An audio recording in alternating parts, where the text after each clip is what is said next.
नरेंद्र बिजानिया बिल्कुल निर्दोष है और बिल्कुल ईमानदार पुलिस अफसर है। हरियाणा पुलिस का टॉप पुलिस अफसर है।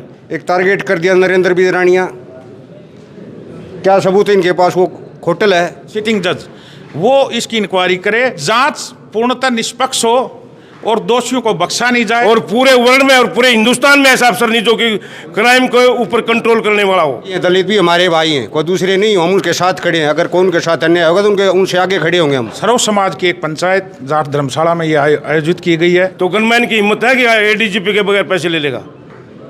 पैसे लेते हैं बड़े अधिकारी, कौन नहीं लेता? सभी लेते हैं। किसी दोषी को बख्शा न जाए, निर्दोष को छेड़ा न जाए। हमारे हरियाणा की जनता सभी बिरादरियां उसके परिवार के साथ खड़ी हैं। पुलिस की जो नौकरी है वो सभी को पता है, काफ़ी स्ट्रेसफुल नौकरी है। हम इस चीज़ के भी खिलाफ है। सबसे छोटे लेवल के अधिकारी को आप टारगेट कर रहे हो। हरियाणा में आजकल एक खबर बड़ी जोरों पर वायरल है। एक आईपीएस अधिकारी जो बड़ा सीनियर एडीजीपी के पद पर, फिलहाल वो आईजी सुनारिया के जो जेल के आईजी थे वो थे, और आईपीएस अधिकारी वाई पूर्ण कुमार ने जो सुसाइड किया है वो मुद्दा पूरे हरियाणा में वायरल है। उस पर पक्ष विपक्ष और बहुत सारे लोग अलग अलग पार्टियों की अपनी राय रख रहे हैं। सरकार को घेरा जा रहा है और सरकार भी मंथन कर रही है। रोहतक के एसपी को हटा दिया गया है और अब डीजीपी से लेकर बहुत सारे बड़े बड़े सीनियर अधिकारी जो हैं वो जांच के घेरे में हैं। कुछ अधिकारियों पर एफआईआर की गई है। फिलहाल भिवानी की जाट धर्मशाला में मौजूद हूँ और यहाँ पर बहुत सारे संगठनों से लोग यहाँ पर आए हैं। पीछे आप एक बार कैमरा करके दिखाएंगे तो युवाओं से लेकर बुजुर्ग यहाँ पर बैठे हैं। इनकी क्या कुछ मांग है, क्या वजह है कि आज इतनी भीड़ में, कितनी संख्या में यहाँ पर इकट्ठा हुए हैं, क्या कुछ फैसला लिया जा रहा है? और एक बड़े अधिकारी का इस तरह सुसाइड करना पूरे हरियाणा में बड़ी सरकार की किरकिरी की बातें चल रही हैं, अधिकारियों के ऊपर आरोप लग रहे हैं। जी विनोद जी, बिल्कुल। देखिए, मैं सबसे पहले तो आपके चैनल के माध्यम से अपने दिवंगत एडीजीपी साहब की आत्मा की शांति के लिए प्रार्थना करता हूं। और हम सभी की तरफ से भाई भगवान से प्रार्थना करते हैं कि उनके परिवार को भी इस दुख की घड़ी में ना हिम्मत मिले। ठीक है, सारे हरियाणा की जनता सभी बिरादरियां उसके परिवार के साथ खड़ी हैं। और सरकार से भी हम यही मांग करते हैं कि इसमें निष्पक्ष जाँच करें, किसी दोषी को बख्शा न जाए, निर्दोष को छेड़ा न जाए। जैसा कि अभी कल आया है कि वो अपने उसमें सभी 14 एफआईआर में 14 नाम हैं, सभी को छोड़ के अकेले नरेंद्र बिजानिया को टारगेट कर रहे हैं। ठीक है, तो हम इस चीज़ के भी खिलाफ है। सबसे छोटे लेवल के अधिकारी को आप टारगेट कर रहे हो। आज हमारी सभी जात बिरादरी, सारी पंचायत यहाँ पे इसीलिए इकट्ठी हुई है कि भाई हम सरकार को मैसेज दें, आप जो निष्पक्ष काम हो वो करिए, जो जायज़ दोषी है उसको करिए, आप निर्दोष को छेड़ने की कोशिश ना करें। नरेंद्र बिजानिया जी उससे छोटे रंग के अधिकारी थे। ठीक है, यदि उसका एफआईआर में नाम है, आप अपनी एसआईटी जो बना रखी उससे जांच करवाइए। जांच में दोषी आता तो हम भी कुछ नहीं कह सकते उसमें। लेकिन तब तक अकेले नरेंद्र बिजानिया को टारगेट न बनाएं और इसकी जांच सीबीआई से करवाएं। हरियाणा की जांच एजेंसियां, भाई चंडीगढ़ प्रशासन के पास मामला है, कोई ना कोई सरकार का दबाव रह सकता है, आप सीबीआई से जाँच कराइए, सिटिंग जज से जाँच करवाइए। तो हमारा सिर्फ यही मैसेज है, सरकार भाई हमारा ना भाईचारा खराब ना करें।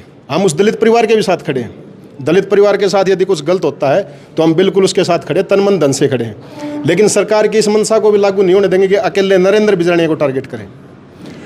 इसके बारे में आज हम सब इकट्ठे हुए हैं। हम यहाँ पे एक बड़ी पंचायत का फैसला भी लेंगे, इसके बाद एक फैसला लेंगे, ज्ञापन भी दे के आएंगे, आगामी रणनीति तय करेंगे।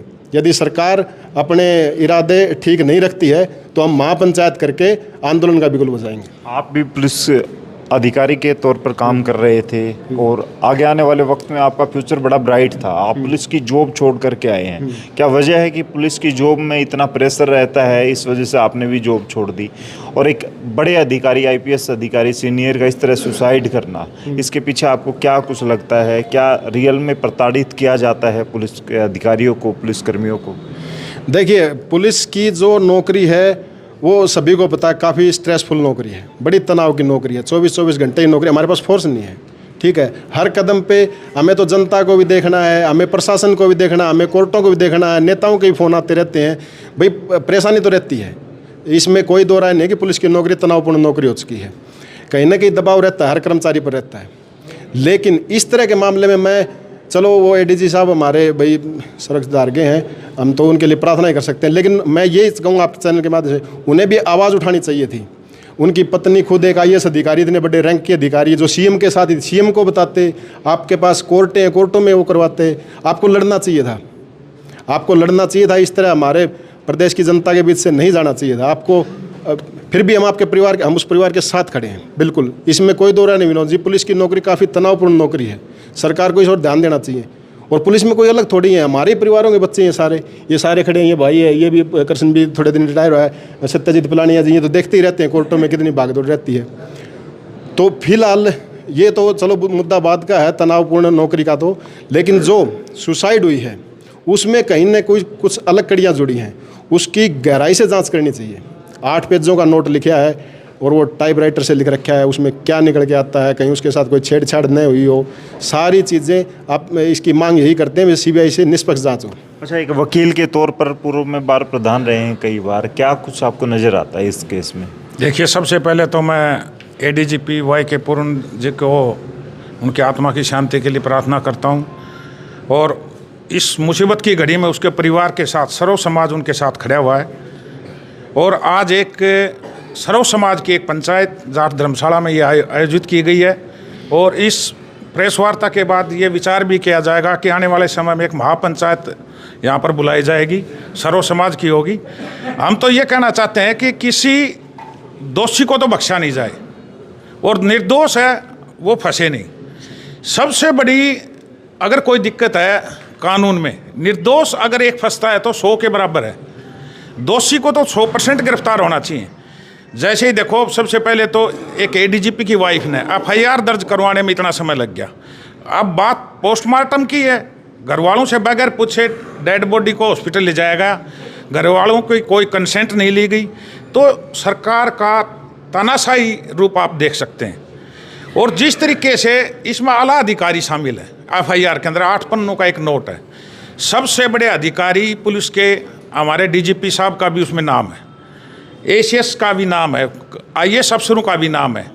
और शुरुआत कहाँ से होती है? सबसे निचले अधिकारी से। जो एक ADGP के नीचे काम करता हो, वो किस तरह से उसको इस चीज़ के लिए तनावपूर्ण माहौल पैदा कर सकता है कि उसको आत्महत्या करनी पड़े।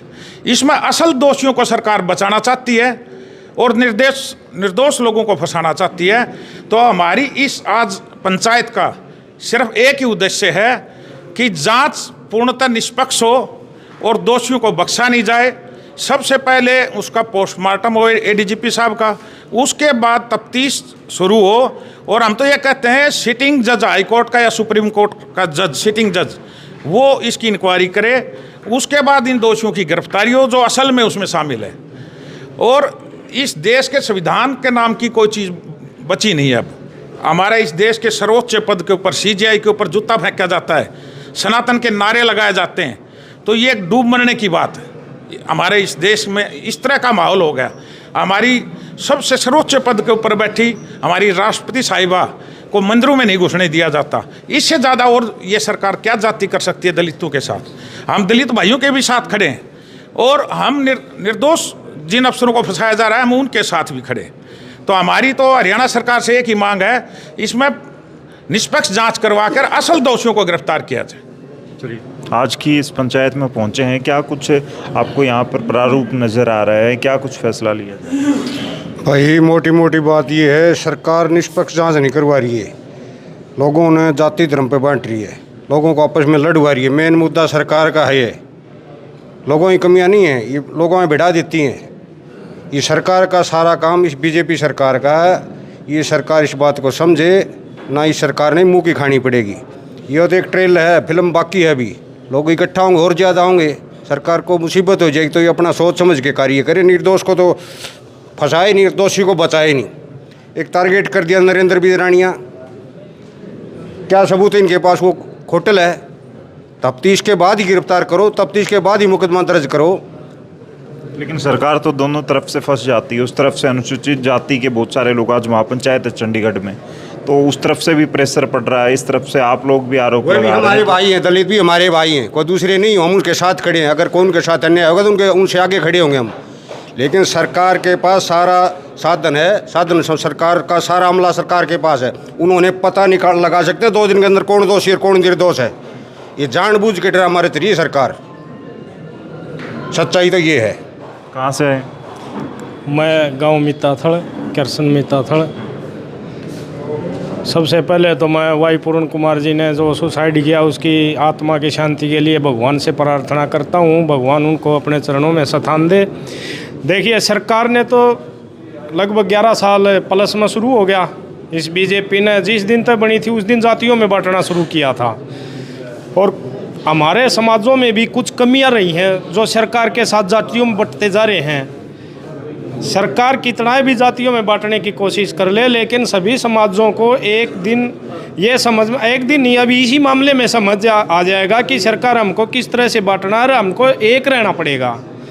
जब तक हम एक नहीं होंगे, सभी समाज, पहले भी देश एक, सभी समाज एक रह के कितनी तरक्की कर गया, अब माइनस में चल रहा है जातियों में बांटने के बाद भी। ये तो चाहती है कि बस कोई भी बिरादरी है, कोई भी समाज है, वो आगे ना बढ़े और हमारे तलवे चाटता रहे। जैसे हमारे गरीब भाइयों के लिए 5-5 किलो का रोज़गार दे नहीं रही, 5-5 किलो के झोले पकड़ा दिए। अभी इस मुद्दे के ऊपर आप पहली बार ये सुनने में आया है किसी सीनियर अफसर के नीचे का एक अफसर है, उसका दबाव में आके न एडीजीपी आत्महत्या करा। ये तो पहली बार सुनने में आया। एसपी तो आत्महत्या कर ले वाई पूर्ण कुमार का दबाव में, ये नहीं हो सकता ऐसे। जहाँ से ये सीबीआई जांच की हम मांग करते हैं, जहाँ से बीमारी चली है, जिस अफसर ने मान लो इसको प्रेशर में कुछ घाटबाद करवा लियो एसपी साहब से भी, जहाँ से ये बीमारी चली है ना, सीबीआई जांच हो जाए वहाँ से बीमारी कहाँ से चली है भाई, और कहाँ पे जाके बंद हुई है, वहाँ तक की जांच करे। और पुलिस में आप भी रहे हैं, और इस तरीके से अफसरों पे भी आरोप लगने लगे हैं, भ्रष्टाचार के आरोप लग रहे हैं, एक बड़े अधिकारी को सुसाइड तक करना पड़ गया। तो इतना बड़ा झोल होता है, आम आदमी कैसे अपनी सुरक्षा देख सकता है, उन अधिकारियों पर या पुलिसकर्मियों पर भरोसा कर सकता है? वहाँ पे वो आपस ही फंसे हुए हैं, उलझे हुए हैं। सबसे पहले तो मैं वाई पूर्ण कुमार जो एडीजीपी हरियाणा थे, उनके गुजरने पर उनकी आत्मा की शांति की प्रार्थना करता हूं, और उनके परिवार को परमात्मा ये दुख सहने की शक्ति दे। परंतु जहाँ तक सवाल है भाई परेशानी का, पुलिस महकमे के अंदर इंस्पेक्टर रैंक से नीचे के अधिकारी जो हैं वो तो तकलीफ़ में हैं, उनके पास गाड़ी नहीं है, साधन, परंतु एक डीजीपी रैंक का अधिकारी जिसको 5-7 साल से अफसर परेशान कर रहे थे, तो उसकी घरवाली भी आईएएस है भाई, उसने जगह जगह आज जो ये लोग वहाँ जा कर के मांग उठा रहे हैं कि भाई नरेंद्र बिजारनिया और डीजीपी को गिरफ्तार करें, ये वो संगठन पहले कहाँ गए हुए थे? जब ये 4-5 साल से लेटर लिख रहा था उस टाइम ये संगठन कहाँ गए थे? और रही बात भ्रष्टाचार की, उनके गनमैन को गिरफ्तार किया गया। भाई गनमैन का गिरफ्तार करना कारण क्या है? जबकि एक ठेकेदार बयान दे रहा है कि भाई हमारे से पैसे मांगे जा रहे थे, दफ्तर में जाके हमारे को परेशान किया जा रहा था, और रोहतक पुलिस ने उस पर मुकदमा दर्ज कर दिया। तो इसका मतलब उनमें भ्रष्टाचार की बूथ ही कहीं न कहीं, भाई कहीं न कहीं उनको लगा डर भ्रष्टाचार। जब उसके गनमैन को गिरफ्तार कराया है तो गनमैन की हिम्मत है कि एडीजीपी के बगैर पैसे ले लेगा? पैसे लेते हैं बड़े अधिकारी, कौन नहीं लेता? सभी लेते हैं। परंतु ये तो छोटे अफसरों पर गाज गिरती है ना। नरेंद्र बिजारनिया को जिस दिन मेवात जल रही थी, मेवात के अंदर आग लगी हुई थी, उस दिन तुरंत रात को भिवानी से बदल करके मेवात में तैनात किया ताकि वो काबिल पुलिस अफसर था, और उसकी काबिलियत को देख करके मेवात में तैनात किया और मेवात में शांति प्राप्त की। और पूरे वर्ल्ड में और पूरे हिंदुस्तान में ऐसा अफसर नहीं जो कि क्राइम को ऊपर कंट्रोल करने वाला हो। नरेंद्र बिजारनिया यहाँ भिवानी भी एसपी रहे, हम भी उनके नीचे काम करने का मौका मिला है। बहुत ईमानदार, होनहार, और क्राइम के प्रति तो उनका जीरो टॉलरेंस है, और ईमानदार भी हैं। परंतु उनको एक जाति विशेष की वजह से फंसाया जा रहा है। ये जो हम लोग हैं ये सबसे ज़्यादा जातिवाद करते हैं, चाहे वो पुलिस महकमे में हो चाहे कहीं पर भी हो, करते हैं। इसमें क्या है? परंतु एडीजीपी साहब जो हमारे एक्सपायर हुए हैं उनकी जांच होनी चाहिए, निष्पक्ष होनी चाहिए। परंतु आप एक ही अधिकारी का नाम तो 14 आदमियों के लिखवा रहे, गिरफ्तार दो की करें। भाई 14 आदमियों के नाम लिखा है तो सभी की गिरफ्तारी होनी चाहिए, नहीं एक नरेंद्र बिजारनिया क्यों बदला? लेकिन जातिवाद तो अब नरेंद्र बिजारनिया के बदली के बाद जातिवाद तो यहाँ भी शुरू हो गया है। जातिवाद तो होगा भाई, आप के बात समझे नहीं बात ने। अब वहाँ लगाया कौन? लगाया कौन है, इसलिए लगाया बस शांति बनी रहे। आप तो कोशिश इस बात को, परंतु नरेंद्र बिजानिया बिल्कुल निर्दोष है और बिल्कुल ईमानदार पुलिस अफसर है, हरियाणा पुलिस का टॉप पुलिस अफसर है, और उसके साथ अन्याय होगा तो हम बिल्कुल लड़ाई लड़ेंगे, लंबी लड़ाई लड़ेंगे। चलिए, क्या कुछ कहेंगे? पंचायत में आज आए हैं और युवा काफ़ी ज़्यादा हैं, यहाँ पे भीड़ धीरे धीरे बढ़ रही है। तो इस तरीके से एक अधिकारी सुसाइड कर लेता है, कुछ अधिकारियों के खिलाफ कुछ संगठन आते हैं, कुछ समर्थन में आते हैं। विनोद जी, सबसे पहले तो हमारे आईजी वाई पूर्ण कुमार जो इस दुनिया से चले गए हैं, हम तो उसकी आत्मा की शांति के लिए भगवान से ये प्रार्थना करते हैं कि सबसे पहले तो उसकी आत्मा को शांति दें। और आज जो यहाँ इकट्ठे हुए हैं, ये कोई जातिवाद का, कोई धर्म का कोई नहीं है, ये एक अन्याय के खिलाफ लड़ाई है। और ये जो भाई सब इकट्ठे हुए हैं, ये 36 जात के, हम किसी से ये संदेश नहीं देना चाहते कि ये एक जाति दो ही होती हैं, एक स्त्री और एक पुरुष की। सभी हमारे भाई हैं, 36 जात भाईचारा, शांति प्रिय यहाँ इकट्ठे खड़े हुए हैं और अब ज्ञापन भी देंगे। मेरी सभी से यही एक प्रार्थना है। चलिए, फिलहाल यहाँ पर मौन धारण किया गया है आत्मा की शांति के लिए। जिस तरीके से आईजी अधिकारी का, आईपीएस अधिकारी का, आईजी सुनारिया का इस तरीके से सुसाइड करना, उसके बाद एक एसपी को हटा देना, यहाँ अलग अलग संगठन आ रहे हैं आगे, कोई समर्थन में आ रहा है, कोई लोग विरोध कर रहे हैं, कोई गिरफ्तारी की मांग कर रहे हैं। इस सुसाइड प्रकरण जो है, इसमें अब सीबीआई जांच की मांग आगे आने लगी है। हरियाणा पुलिस से भरोसा नहीं रहा लोगों का, इस तरीके से आईपीएस अधिकारी का चला जाना। फिलहाल आप लोग कमेंट में तय करें, क्योंकि जनता को सबसे ज़्यादा पता होता है। इस वीडियो को शेयर करें। तब तक के लिए धन्यवाद। राम राम, जय हिंद।